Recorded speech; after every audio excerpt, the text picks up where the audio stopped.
Et d'abord, une princesse qui prête serment. Léonore, héritière du trône d'Espagne, a 18 ans et la voici prête à succéder à son père. Léonore, une jeune femme appelée à devenir reine, comme quelques autres de sa génération. Marco Sacomano, Pierre Rosier et Johanna Bouquet. Au royaume d'Espagne, l'heure est à la fête. La foule s'agglutine pour apercevoir l'arrivée de leur future reine, Léonore de Bourbon. Aujourd'hui, l'infante d'Espagne fête ses 18 ans, un anniversaire solennel. En jurant fidélité sur la Constitution, Léonore obtient le droit constitutionnel de succéder à son père, l'actuel roi Felipe VI.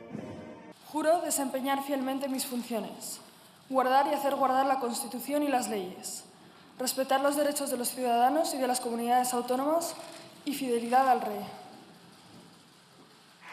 Les applaudissements sont nourris et la fierté se lit dans les regards du roi Felipe VI et de la reine Laetitia. À 18 ans, la princesse Léonore représente une nouvelle génération, un atout pour la monarchie espagnole. Donc il faut un peu théâtraliser les choses, officialiser les choses pour rappeler que la monarchie en Espagne a connu des hauts et des bas, et bien que c'est une affaire vraiment qui s'engage et qui vraiment s'envisage dans le futur et au long terme. Et la seule preuve de cela, la garantie, je dirais, c'est Léonore. Une nouvelle génération présente dans toute l'Europe. Elisabeth de Belgique, 22 ans. Katharina Amalia des Pays-Bas, tout juste 20 ans. Ingrid en Norvège, 19 ans.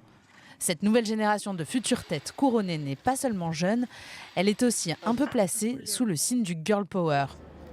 Il y aura 5 reines en Europe demain ou après-demain. Il y en aura en Belgique, il y en aura aux Pays-Bas, il y en aura en Espagne, en Norvège, en Suède. Alors c'est vrai qu'il y a une dizaine de monarchies en Europe, donc on va arriver à une parité. Bon, c'est un peu involontaire, mais c'est comme ça. Et c'est vrai que ça change le regard, en fait. Ça change le regard, surtout pour les pays qui ne sont pas habitués à avoir des femmes sur le trône. Aujourd'hui, par exemple, les princesses appelées à régner parlent souvent plusieurs langues. Elles ont une formation militaire et une éducation dans les meilleures universités.